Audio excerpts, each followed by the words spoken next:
बिस्मिल्लाहिर्रहमानिर्रहीम। नाज़रीन अस्सलाम वालेकुम, मैं हूं मोहसिन तीन और आप देख रहे हैं प्रोग्राम का बदलेगा पाकिस्तान। नाज़रीन हम एक बड़ा पेटेंट सा मुहावरा है, ऊँट रे ऊँट तेरी कौन सी कल सीधी। अब ये वैसे तो बड़ा अजीब सा है, लेकिन अगर हम पाकिस्तान के जो सिस्टम्स हैं, जो मैनेजमेंट सिस्टम हैं, जो ऑर्गेनाइजेशन के हैं, जो एडमिनिस्ट्रेटिव डिसिप्लिन्स हैं, उसको अगर देखें तो फिर सही तरीके से इस मिसाल की समझ में आती है कि ये आपको एक इशू को पकड़ते हैं तो उस पर अगर कोई बात करते हैं तो उसके बाद पता लगता है कि जी इसके साथ रिलेटेड ये इशू भी तबाही और बर्बादी फैला रहा है। फिर उस पर जब हम काम करते हैं तो फिर उसके बाद पता लगता है कि ये तीसरा इशू भी हमारे लिए अजाब ही है। तो हमने HIV पे प्रोग्राम किए, निश्तर पे और नेफ्रोलॉजी डिपार्टमेंट पे डॉक्टर्स का बताया कि जी ये हैं, जी हेल्थ डिपार्टमेंट का बताया कि जी ये अजाब हैं, और वो सब के सब अपने अपनी मर्ज़ी के जहाँ जहाँ जिसका धंधा चला हुआ है वो चला रहे हैं जी धंधा, और मरीज़ रुल रहे हैं और जो काम करने वाले डॉक्टर हजरात हैं वो बेचारे ज़लील हो रहे हैं, तंग हो रहे हैं। तो इसके साथ साथ अगर हम इसी के मेडिसिन के साथ साथ निश्तर के साथ साथ अगर हम सेहत की सहूलियत के साथ अगर हम मेडिसिन का जिक्र करते हैं तो ये इसके लिए भी मतलब एक एक चीज़ जब गिनते जाते हैं तो ये अभी यासिर साहब इस पर कोई डाटा कलेक्ट कर दिया हुआ था, इन्होंने कोई वर्किंग की हुई थी कि ये जो दवासाज कंपनी है इन्होंने पैसे अपनी कीमतें बढ़ा दी हैं। अभी ये समझ में नहीं आता कि ये गवर्नमेंट को रिक्वेस्ट करते हैं प्राइसेस बढ़ाने के लिए, गवर्नमेंट अप्रूवल देती है, या ये खुद माफिया का एक शेप में आ चुके हुए हैं, जब दिल चाहता है अपनी प्राइसेस बढ़ा देते हैं, जिस मेडिसिन का दिल चाहता है उसकी बढ़ा देते हैं प्राइसेस। तो इस पे आज गुफ्तगू करेंगे और जानेंगे यासिर साहब से कि ये अवाम के साथ बेसिकली ये जो फार्मा माफिया है, अभी माफिया का नाम ही देंगे जी, अपनी मनमानी कर रहा है, कोई पूछने वाला नहीं है, कोई रोकने टोकने वाला नहीं है। तो इस पे क्या सूरत हाल है जी, ताज़ा अपडेट कितने कई 100% की प्राइसेस बढ़ा दी गई हैं, जो जान बचाने वाली हैं जो दवाइयां हैं या जो रेगुलर यूज़ की दवाइयां हैं उस पर भी रियायत नहीं की गई। जैसे सब वेलकम करते हैं ये आपके प्रोग्राम में। ये क्या सर, इसका कोई तरीका, हमें कोई मैकेनिज़्म पहले तो समझाए ना। ये प्राइसेस जो बढ़ा देते हैं फार्मा कंपनीज़ वाले, तो ये मतलब गवर्नमेंट को रिक्वेस्ट भेजते हैं कि हमने फ़लाँ मेडिसिन की प्राइस बढ़ानी है, हमें इजाज़त दी जाए, या ये खुद ही मर्ज़ी से बढ़ा देते हैं? क्या इसका मैकेनिज़्म क्या है? मोदी साहब बहुत शुक्रिया, एक इंतहाई हसास और अहम मौजू के ऊपर गुफ्तगू के लिए आज आप में इकट्ठे हैं इंशाअल्लाह, और इस पर हक़ाइक़ के साथ बात करेंगे। एक शायर का बड़ा खूबसूरत शेर है कि गरीब का जो सहारा थी वो दवा छीन ली गई, गरीब का जो सहारा थी वो दवा छीन ली गई, हुकूमत और ताजर की मिली भगत बाजी ले गई। तो बुनियादी तौर पे हमारे यहाँ अगर हम बात कर लें फार्मास्यूटिकल कंपनियों की, तो इसको इस वक्त जो है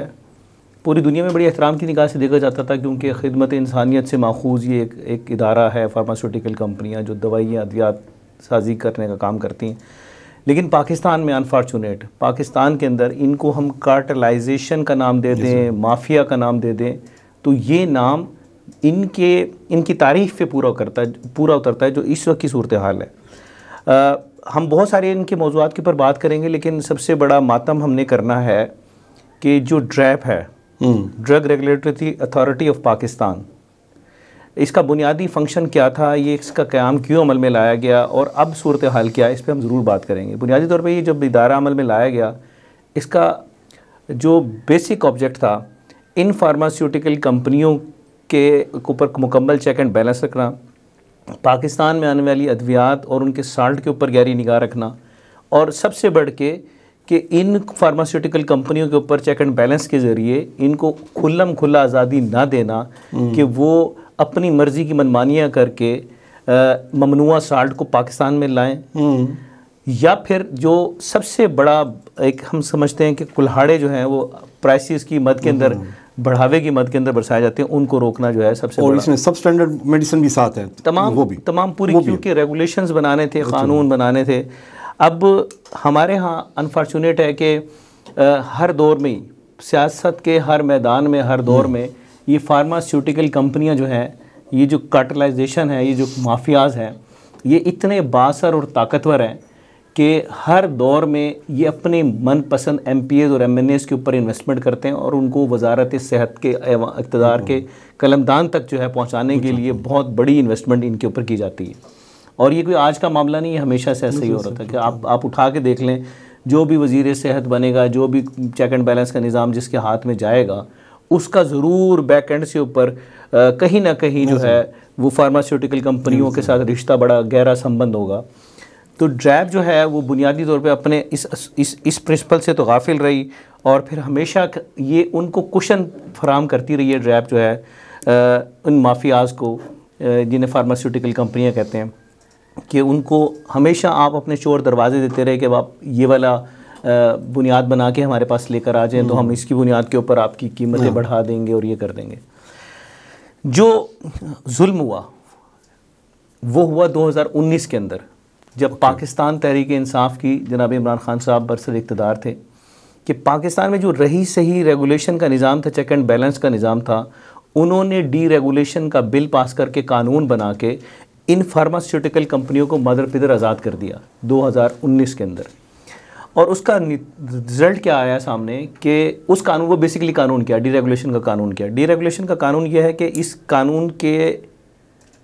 आगाज़ से पहले, यानी कि इसके इतलाक़ से पहले, तमाम ही फार्मास्यूटिकल कंपनियां पाबंद थी कि वो अपने फार्मूलाज को भी, जो भी मतलब बाहर से इंपोर्ट कर रहे हैं, एक्सपोर्ट कर रहे हैं, जो भी चीज़ें कर रहे हैं, और उसकी पूरे के प्रोसेस को जो है वो लेकर जाते थे ड्रैब के पास, और फिर उसकी कीमतों का तयन जो है वो अपनी असेसमेंट्स देते थे, और उस पर फाइनल फैसला, फाइनल अथॉरिटी ड्रैब उसकी अप्रूवल के साथ करती थी, और वो निर्ख मार्केट हो जाते थे। डी रेगुलेशन के कानून ने जो सबसे बड़ा जुल्म किया, इस कानून की तारीफ़ ये है कि पाकिस्तान के अंदर मल्टीनेशनल या पाकिस्तान की अपनी जो है फार्मास्यूटिकल कंपनियां, वो मुकम्मल तौर पर आज़ाद और ख़ुद मुख्तार होंगी। वो किसी भी दवाई की चीज़ कीमतें अपनी मर्ज़ी से बढ़ाएंगी और अपनी मर्ज़ी से उसका जब चाहेंगी इतलाक़ कर देंगी। उसके लिए उन्हें किसी गवर्नमेंट की किसी मशीनरी को से इजाज़त लेने की कोई किसी उसकी ज़रूरत ही नहीं रही। तो ये डी रेगुलेशन का कानून जो 2019 में बना, इसने खासा नुकसान किया, और उसके नुकसान की तफसील ये है कि आप माजी की तारीख़ उठा के देख लें, इतनी तेज़ी से अद्वियात की कीमतों में इजाफा नहीं हुआ जितना 2019 से लेकर आज जब हम महवे गुफ्तगू अब तक हो चुका। जो आदाद व शुमार हैं, उस आदाद व शुमार के मुताबिक तकरीबन 250 से लेकर 400% तक जो है चीज़ें महंगी हो चुकी हैं अद्वियात की। आम आदमी जिसका ताल्लुक, यानी कि अगर एक शुगर पेशेंट है और इंसुलिन के बगैर उसका गुजारा नहीं है, वो 400% तक महंगी हो चुकी है। इसी तरीके से हेपेटाइटिस और जितने भी अमराज हैं, मौजी अमराज जिनका बराह रास्त ताल्लुक इंसानी ज़िंदगी को बचाने से है,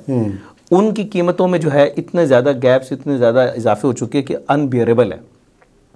अब हम बात कर लें कि पाकिस्तान चूँकि एक ऐसा मुल्क है जो इसने अनोखा कानून बनाया। हम पूरी दुनिया की बात नहीं करते, हम सिर्फ एशिया की बात करते हैं, और एशिया में मैं आपको लेके जाऊंगा चंद ममालिक में जो बड़े नामवर एशिया के ममालिक हैं। सबसे पहले हम बात कर लेते हैं अपने हमसाया मुल्क भारत की।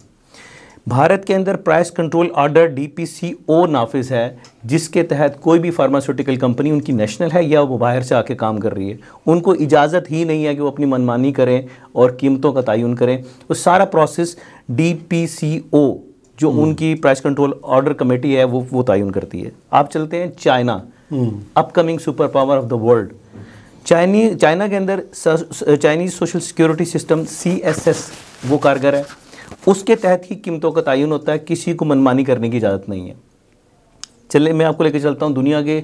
सबसे ज़्यादा तरक्की याफ्ता, एशिया का भी और दुनिया का भी तरक्की याफ्ता मुल्क जापान। जापान में जो है national health insurance system NHIS नाफिज है। वो सारे का सारा अद्वियात की कीमतें का तयन करना वो NHIS सिस्टम के तहत ही होता है, किसी की ज़रूरत नहीं है। सिंगापुर की बात कर लें, सिंगापुर बहुत खूबसूरत मुल्क है अपनी आवाम को लेके, कि वहाँ जो है ये एज अ ट्रेड मुतारिफ ही नहीं कराया, उन्होंने इस शोबे को खिदमत तक महदूद रखा है। गैर मुनाफा बख्श, नॉन प्रॉफिटेबल, इसको बिज़नेस के तौर पे उन्होंने डिक्लेयर किया हुआ है। कोई भी कंपनी वहाँ रजिस्टर होगी तो वो इसको बतौर NGO रजिस्टर कराएंगे, गैर मुनाफा बख्श कारोबार के तौर पे, no profit and no loss. ये सिंगापुर की बात बता रहा हूँ। मैं आपको लेकर चलता हूँ जनूबी कोरिया। पब्लिक हेल्थ सर्विस वहाँ जो है वहाँ कारगर है, PHS का निज़ाम है, उसके तहत भी किसी फार्मास्यूटिकल कंपनी को इजाज़त नहीं है कि अपनी मर्ज़ी से कीमतों का तयन कर सके या बढ़ा सके, वो ख़ुद उन्होंने करना है। इंडोनेशिया की बात कर लें, वहाँ भी पूरे का पूरा हुकूमती कंट्रोल है अद्वियात की कीमतों के तयन करने के ऊपर। हाँ, हम पाकिस्तान, कि यहाँ मतलब है कि कई आमिर कियानी पैदा होते हैं जिनका बैकग्राउंड फार्मास्यूटिकल कंपनियों से है, कई चौधरी निसार पैदा होते हैं जिनके दाएं बाएं दामाद और ये जो है ना कंपनियाँ चलाते हैं, बड़ी बड़ी नामवर कंपनियाँ चलाते हैं। इसी तरीके से हर बंदे की, और जैसे मैंने आपको बताया कि ये अलमिया है कि यहाँ पाकिस्तान के अंदर ये फार्मास्यूटिकल कंपनी, आपको पता है ना कि एक डॉक्टर के ऊपर कितनी इन्वेस्टमेंट करती हैं, एक डॉक्टर के ऊपर, एक मेडिकल ऑफिसर के ऊपर जो रूरल हेल्थ सेंटर में बैठा है और वो ज़्यादा से ज़्यादा कोई 50 मरीज़ों को रोज़ देखता होगा, उसको भी यूरोप के दौरे करवाए जाते हैं। एक ऐसा नेक्सस डेवलप कराया गया। इस नेक्सस को अगर हम इस तरीके से बयान कर लें कि फार्मास्यूटिकल कंपनियां बेसिकली ये एक नेक्सस है बिटवीन द डॉक्टर, गवर्नमेंट और ये फार्मास्यूटिकल कंपनियां। फार्मास्यूटिकल कंपनियां इतनी हैवी इन्वेस्टमेंट करती हैं जिसका मैंने आपको बताया कि सिर्फ एक मेडिकल ऑफिसर, और अगर किसी की प्रैक्टिस अच्छी है तो उसके घर की गाड़ी, बंगले और जो यू नेम इट, उनके बच्चों की बाहर अगर वो पढ़ रहे हैं तो तमाम तर अखराजात वो कंपनियां बेयर करती हैं। इसी तरीके से हुकूमतों पे इन्वेस्टमेंट ये करते हैं कि पूरी वजारत सेहत को उनके एसओ से लेके, सेक्शन ऑफिसर से लेके, उनके फेडरल एंड प्रोविंशियल सेक्रेटरी तक, फिर उनके जनाब नीचे जितने आप आ जाएँ वो DHOs और सेक्रेटरी हेल्थ और इनके नीचे जो बेसिक हेल्थ यूनिट के हेड्स बैठे हैं, सब पे इन्वेस्टमेंट करती है और बड़ी भारी इन्वेस्टमेंट करते हैं। सवाब के लिए नहीं कर रहे हैं, ये कौम पे अजाब के लिए इन्वेस्टमेंट कर रहे हैं। बुनियादी तौर पे इस नेक्सस को आज तक ना किसी ने एड्रेस किया, ना किसी ने इस तरफ ख्याल किया कि खुदा के वास्ते जिसका बराह रास्त ताल्लुक़ एक आम आदमी, एक आम पाकिस्तानी का अद्वियात से है, और घर में अगर 10 अफराद रहते हैं तो उसमें से 5 या 6 लोग तो हैं जिनका रेगुलर मेडिसिन का यूज़ है। कोई हाइपरटेंशन का मरीज़ है, कोई शुगर का मरीज़ है, किसी को और क्रोनिक डिजीज़ लाक है कि जिससे ज़िंदगी का जो रवानी है, सांस की रवानी है, वो अद्वियात के इस्तेमाल से वाबस्ता है। अब हालात ये बन गए हैं कि